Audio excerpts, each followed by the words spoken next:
Hey guys, Wolters World here, and I'm in Bamberg, in one of my top 10 favorite cities to visit in Germany. Now, this video is to give you the top 10 places that I recommend to go.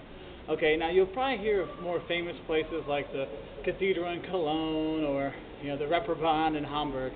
These aren't my kind of things. I want to do more. I want to give you the places, if you're going to go to Germany, the 10 places you really should see that I go to when I go there. Okay, I've lived in Germany for 3 years of my life. I've seen over 100 cities, not just little parts of towns, but 100 different cities in Germany. And I really love it here, and I come here all the time. So I thought I'd give you a little list of my top 10 cities to visit. Okay.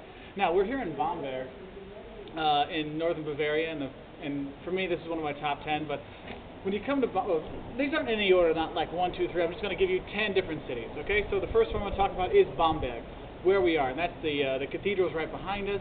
The city is amazing. It was never really destroyed during the war, so you can actually see Baroque and Romanesque and Gothic structures as the town progressed. So you can see it moving outwards. And of course, the city had a lot of money because of the bishops that were here. So you have the Staatsgalerie, you have the residence for the thing, and then one of the coolest thing here is the old town hall on the river in the old town. Just a beautiful city. And my favorite thing to do here, one of the things. Rauchbier, smoked beer. It's beer that tastes like bacon. What more could you ask for, huh?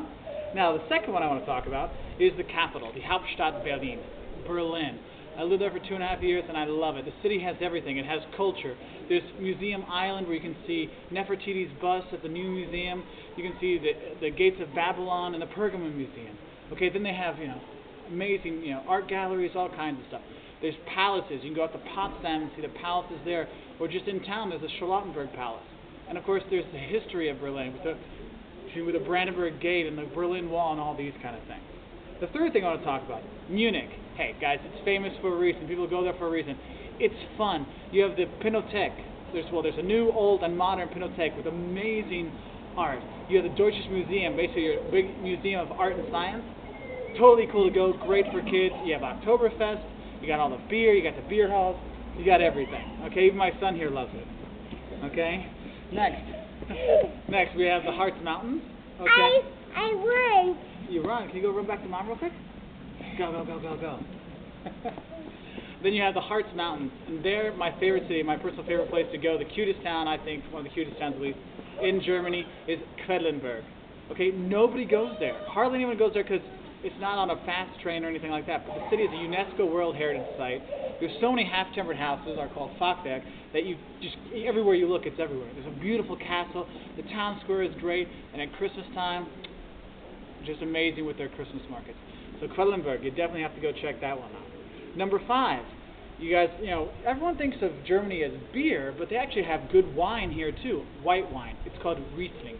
Okay, there's 2 basic areas. You go on the Rhine River and you go on the Mosel. I myself like the Mosel River better, and the town you want to go to is Cochem. Cochem, you go there, you drink wine, there's a castle, a beautiful small town. You can, if you have a car or even a bike, you can ride and go to Burg Eltz, which is one of the coolest looking castles in Germany. I would say the second coolest after Neuschwanstein. Okay, but Cochem is beautiful, beautiful on the Mosel River and the wine valleys. Just amazing stuff. Next, kind of what I think it's one that most people don't go. I mean, hardly anyone goes there. I mean, I was there in the freezing cold, and there was no one there. It's called Görlitz. Görlitz is about an hour and a half from Dresden. It's right on the Polish border. Like, the town had a river going through it.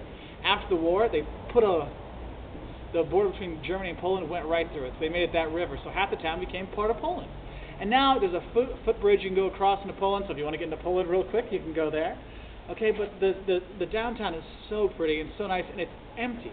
It's like a ghost town. So it's like, and it was never hurt by the war. So you're like walking through something in the 17th to 18th century when you get to the old town. Getting to the old town takes a little bit of time, but that is really beautiful.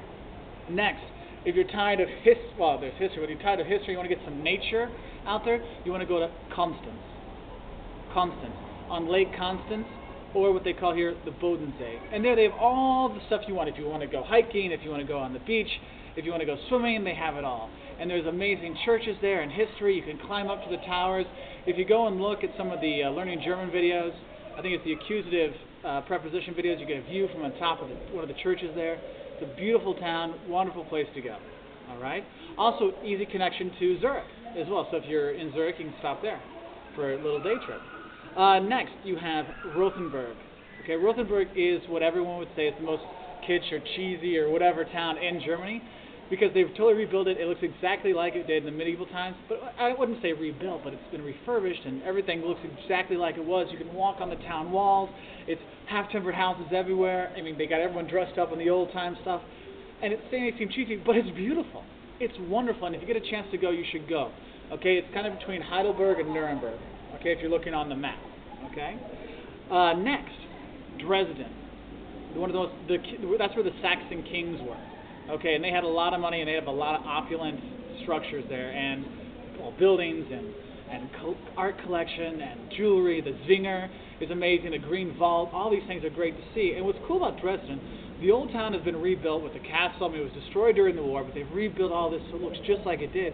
And then right next to it, you can see the communist era buildings. So it has really good juxtaposition. Okay, so you can see the differences and get a real feel for what it was in the East and before the war. And then the last one I'll talk about, my son gets me, is Lübeck.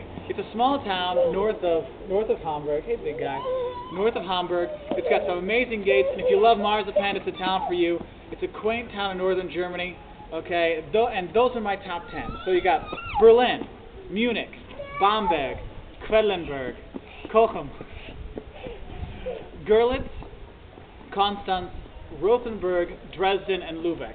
And there's some other cute little towns out there. Lüneburg's really nice, and Würzburg, and Nuremberg, Regensburg's got some beautiful churches, the cathedral in Cologne, all that. But those were my top 10 cities for you guys. So if you're going to Germany and you want to see the 10 best, my 10 best, those are them.